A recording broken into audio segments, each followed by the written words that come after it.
Hunter Biden's recently published tell-all autobiography has put back into focus a major story from recent years. I'm in the suburbs of Kiev. Behind me, the offices of Burisma Holdings, officially registered in Cyprus. But this Ukrainian company has been made famous worldwide, not just for its gas contracts. Remarkably, the story began more than 7 years ago when Ukraine was celebrating victory as protesters on the street saw corrupt President Yanukovych flee the country, allowing the revolution of dignity to be completed. A new president won free and fair elections.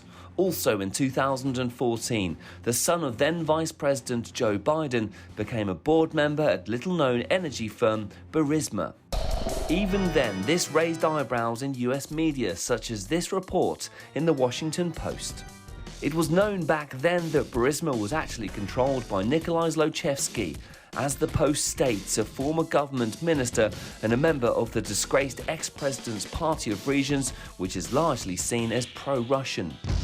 More flags were raised by other new names appearing on the board of the Ukrainian gas company, with potential ties to the American political elite. But analysts agree there's nothing illegal or suspicious in merely joining the board of any company. I can agree with those people who argue that like he joined the Burisma just actually because of his last name was Biden. I would say it was kind of both actually beneficial for him and for the gas company, because probably he gained experience in that area, and the gas company actually got some guy with Biden's last name. This would likely have been where the story had ended, were it not for an extraordinary sequence of events that kept the subject in the headlines many years later. First, Barack Obama's term ended and Donald Trump entered the White House.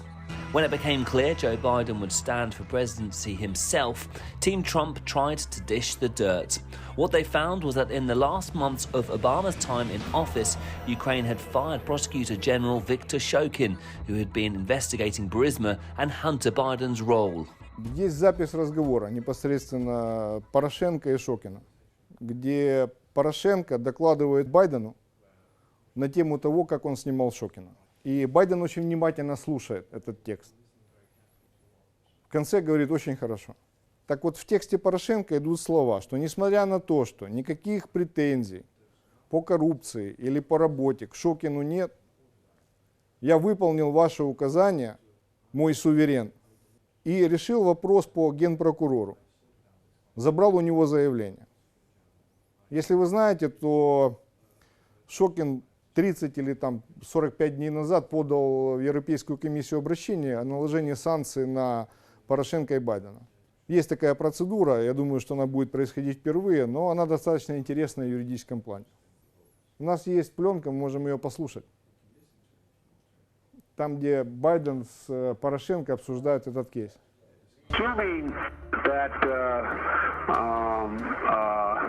There is a new government and a new prosecutor general. I am prepared to do a public signing of the commitment for the $1 billion.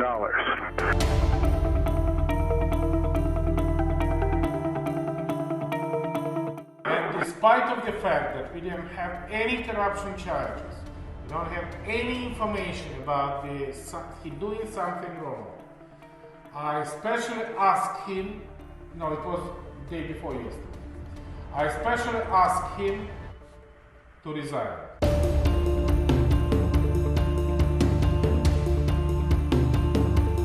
Congratulations on installing the new prosecutor general. It's going to be critical for him to work quickly to repair the damage Shokin did. And I'm a man of my word. And that now that the new prosecutor general's in place, we're ready to move forward in signing that new $1 billion loan guarantee.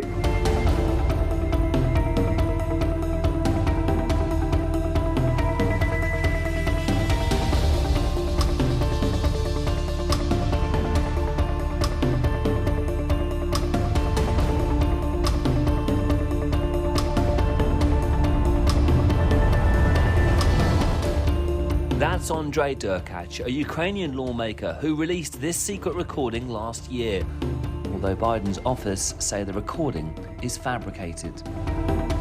Derkach, though, has compiled a mountain of what he insists is evidence of corruption in both Ukraine and the United States, which he was keen to share when we eventually got to meet. But investigations by a cross-party US Senate Intelligence Committee found no evidence of wrongdoing. Most journalists and Ukraine experts were equally unimpressed. I didn't take a lot of it too seriously because of the framing of it as being, evidence that Soros was in fact governing Ukraine via the Bidens. What I will say is undoubtedly there is corruption in Ukraine. It's entirely possible that aid to you that much is true. It's very unlikely that this has anything to do with George Soros. It's very unlikely that George Soros is governing Ukraine or has governed Ukraine directly or indirectly. And the involvement of the Bidens in any such corruption is very problematic and unlikely. Derkach, as I say, is a graduate of the FSB College in Moscow from the 90s, I believe, and has links to Russian intelligence services. Now he's been identified as a Russian agent by American counterintelligence.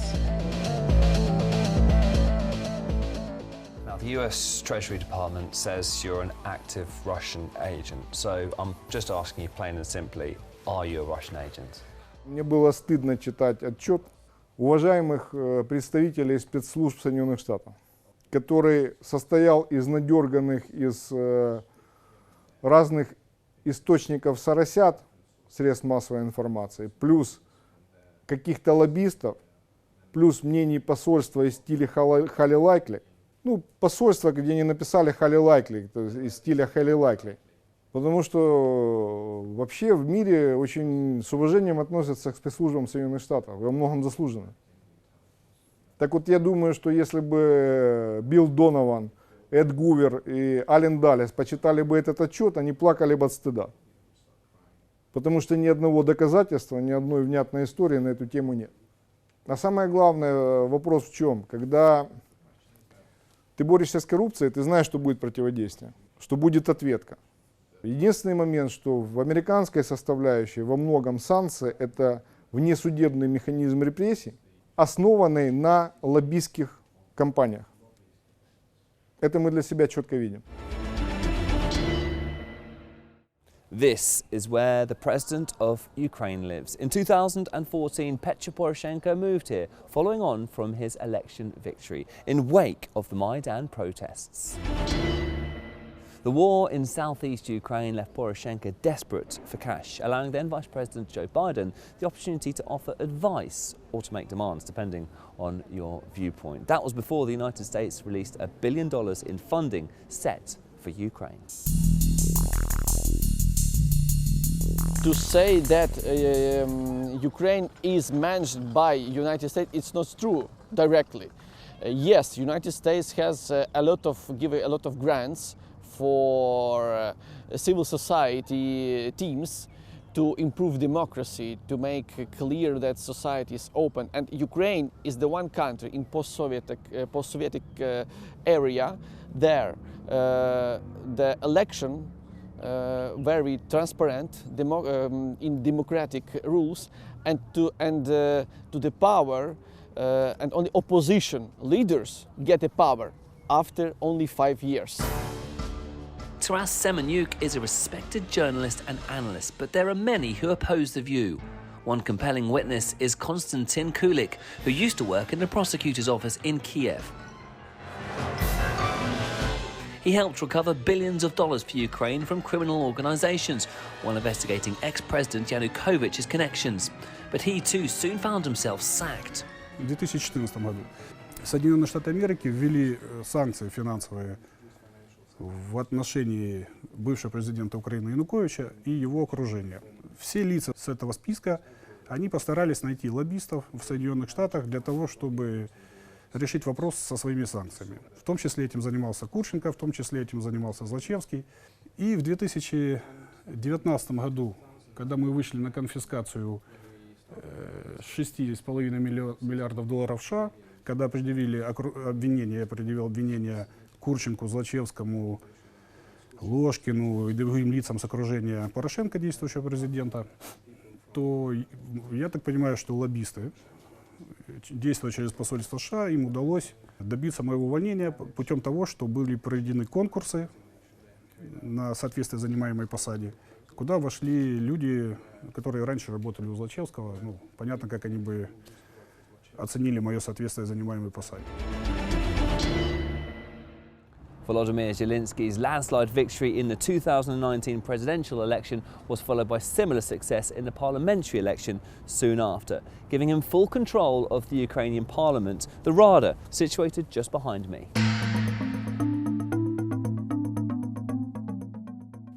Смотрите, мы начали наше расследование с того, что изучали вопросы, связанные с использованием материально-технической помощи, которую уделяли нам и страны Европейского Союза, и Соединенные Штаты для Украины. Как член бюджетного комитета я был одним из руководителей рабочей группы по изучению этих кейсов. Это было начало 2019 года. И благодаря нашей работе мы собрали громадное количество информации, в том числе, которая подтверждена и выводами счетной комиссии. Так вот, согласно официальному заключению 2017 года, 5,2 миллиарда долларов было использовано технической помощи нерационально, не по назначению и с элементами нарушений. Дальше эту информацию, когда мы начали расследовать и работать с этой информацией, мы получили громадное сопротивление со стороны разных посольств, структур, соросят, как мы говорим.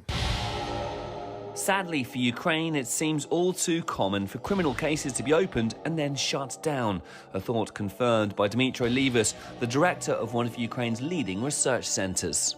Я гадаю, що це одна із тих справ, яке, в принципі, навряд чи буде завершена з огляду на те, що зацікавлені особи, вони перебувають не тільки в Україні, а ще й за кордоном, і більше того, в таких країнах-лідерах. Тому ця справа, вона певним чином була і політично обумовлена, і з іншого боку, немає і не може бути зацікавленості завершити її саме в такий спосіб, аби призначити або визначити винного. But is Hunter Biden one of the culprits? Not, according to the editor of the EU Today website. The allegations against him, to me, they smack of a stitch-up from start to finish. How interesting it is, for example, that the laptop that was put in for repairs, and surprise, surprise, the chap who was doing the repairs found the incriminating email suggesting that Hunter had introduced Joe Biden to his Ukrainian colleagues.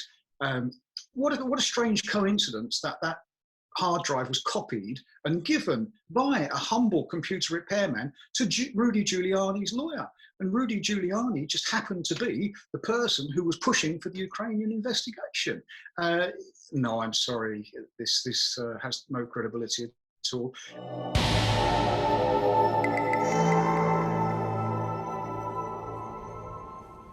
In 2019, there was a different president occupying the White House. There was a different president in the House of Commons as well, here in Ukraine.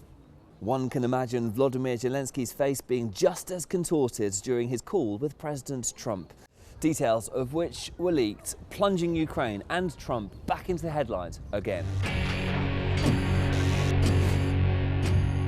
The Democrats sensed blood and, as we all know, tried and failed to impeach Donald Trump. But the investigations brought Ukraine back into the spotlight, and a whole load of other allegations surfaced, going back to Burisma and alleged US interference in Ukraine's affairs, predating Trump's presidency. During a Senate intelligence hearing, former Deputy Chief of Mission in Ukraine, George Kent, confirmed he raised concerns years ago about Hunter Biden's senior position with that energy firm Burisma. Given Hunter Biden's role in Burisma's board of directors. At some point, you testified in your deposition that you expressed some concern to the vice president's office. Is that correct? That is correct. And what did they do about that concern that you expressed? I have no idea. I reported my concern to the office of the vice president. Okay, and that was the end of it? Nobody? Sir, you would have to ask people who worked in the office of the vice president during 2015. But after you expressed the concern of a perceived conflict of interest at the least, the vice president's engagement in Ukraine didn't decrease, did it? Correct, because the vice president was promoting U.S. policy objectives in Ukraine. And Hunter Biden's role on the board of Burisma didn't cease, did it? To the best of my knowledge, it didn't, and my concern was that there was the possibility of a perception of a conflict of interest.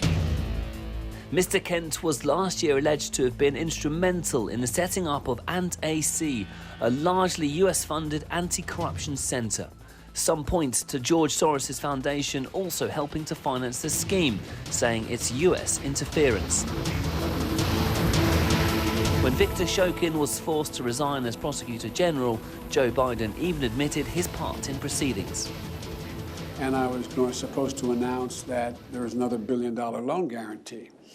And I had gotten a commitment from Poroshenko and from Yatsenyuk that they would take action against the state prosecutor, and they didn't.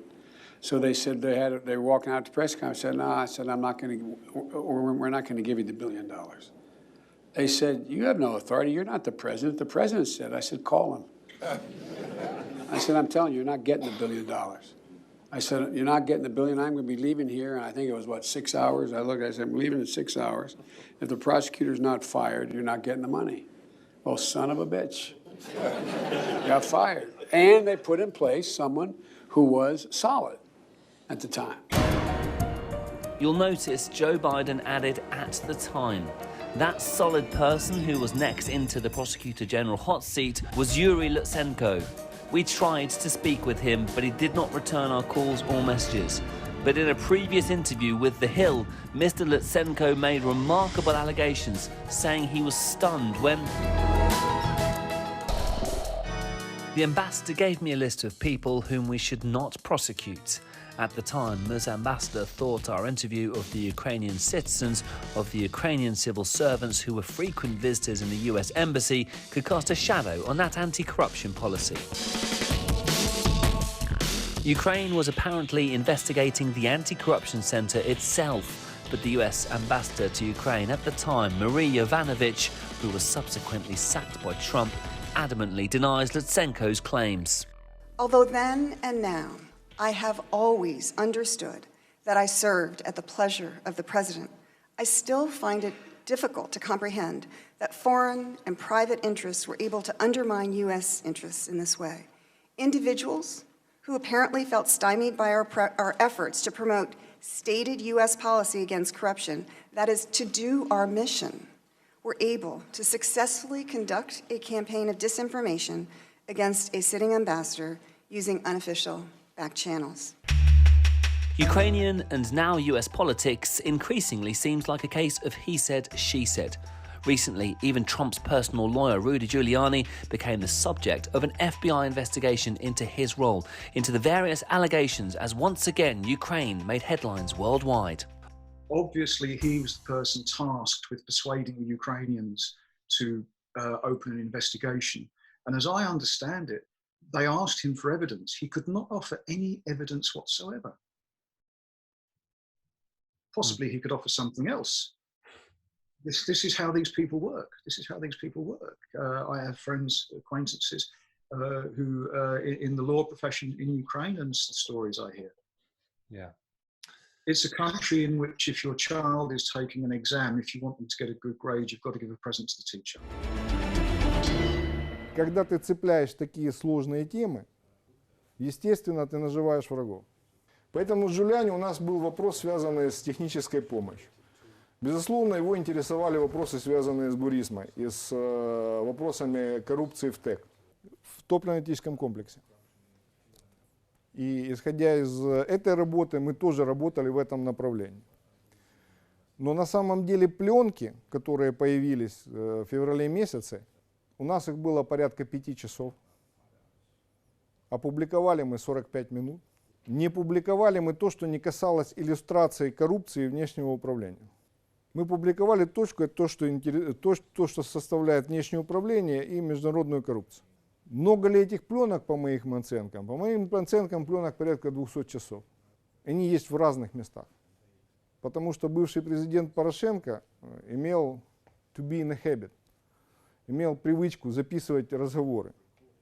И в моем понимании, в каком-то промежутке времени потерял контроль над архивом. Поэтому наши отношения с Джулиани – это исключительно отношения его как юриста и известного борца с коррупцией, который отстаивает интересы своей страны, с народным депутатом, который, исходя из своих полномочий народного депутата, законов и Конституции Украины, выполняет свои обязанности по отношению к своему народу.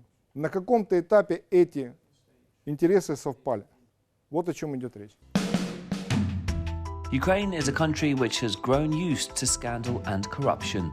Transparency International still rates the nation well outside the top 100 in its annual report. Most in Ukraine hope and believe this latest chapter can be closed. Rumors are saying that this case is still alive, because we know that Ukraine is separated for two big ideological parties. So one is the pro-European, pro-Western course, and the second is the pro-Russian opposition platform for the life. It's called so, and for this party, it's very important to use this case, to use this argument, to say that Ukraine is managed by the huge states, for example, United States. But some journalists swim against the tide, and despite investigations in the USA failing to find any wrongdoing by the Bidens, Volodymyr Boyko is not convinced. Я не думаю, що Сенатський комітет реально щось досліджував. Я читав виступи, я читав оцінки, і мене склалося абсолютно переконання, тверде переконання, що під час цього розслідування в Сполучених Штатах просто не уяви не мали, про що йдеться, не досліджували взагалі це питання, не досліджували факти, а дослідити їх можна не шляхом там направлення якихось там листів, а шляхом проведення певних слідчих дій.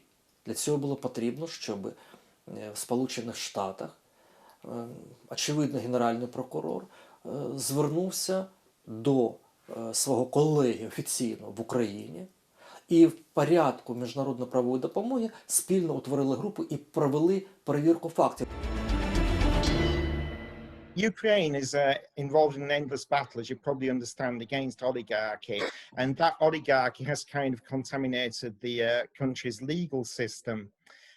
Legal cases are opened and closed largely due to tranches of money, if you like, or threats delivered by oligarchs to judges and to lawyers. So that really depends on the legal situation in Ukraine. At the moment, there is a very strong push against Zelensky to get him to deal with the oligarchs, and he's having to make some gestures in that direction. It's likely, really, whether or not the legal proceedings continue depends entirely on the political situation in Ukraine and in the US. Andriy Derkach has compiled boxes of evidence and a host of witnesses. But those opposed to Derkach and his supporters regularly accuse them of being agents or paid by Russia or powerful oligarchs. Who's paying you now?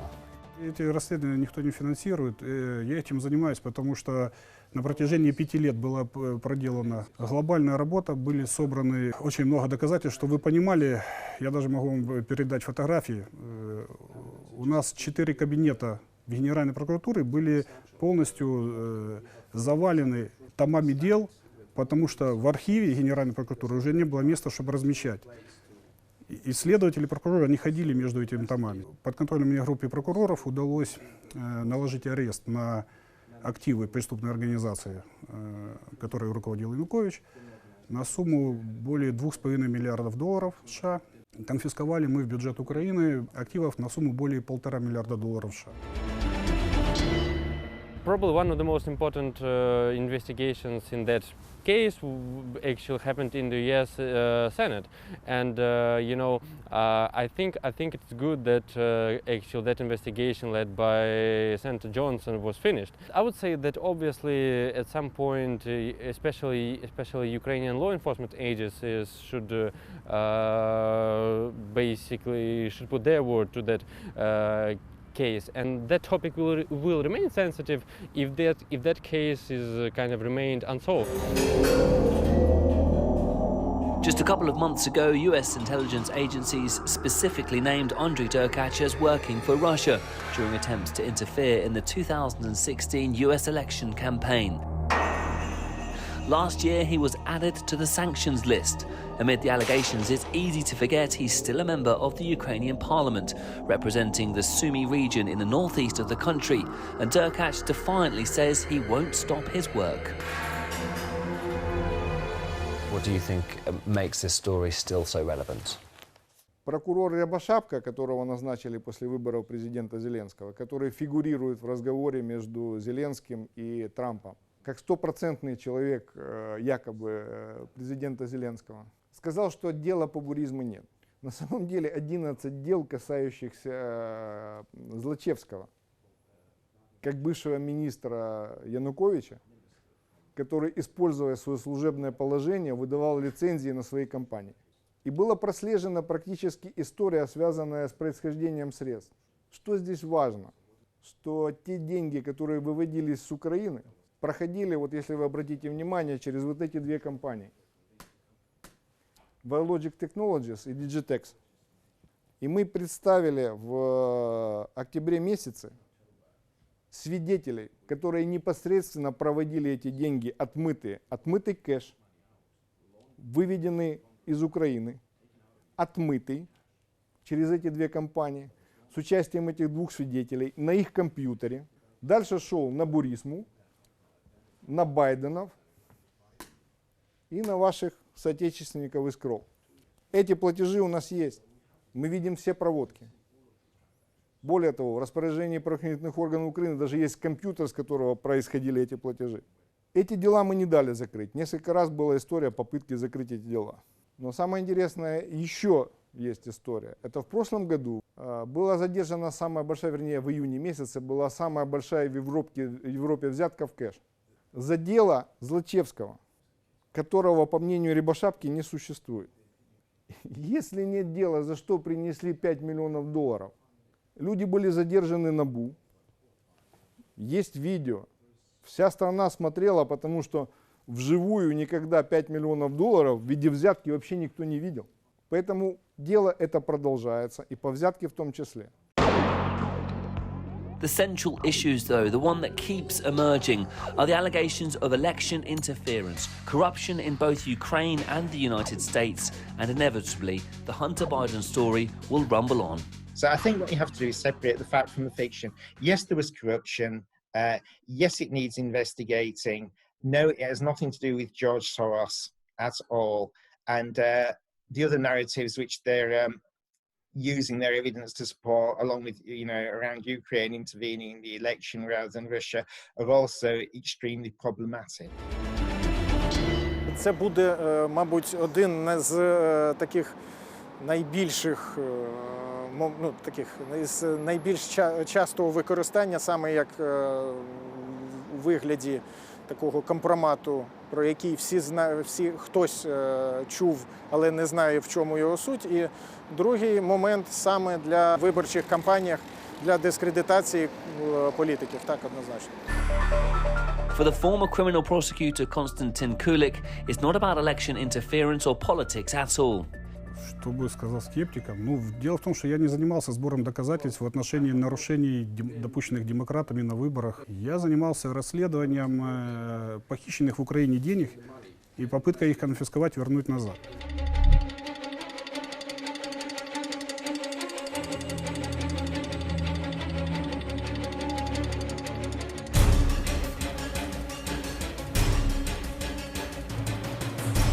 stolen money not recovered, no meaningful prosecutions for the killings of protesters on Maidan 7 years ago, Ukraine's judicial system still has many questions to answer.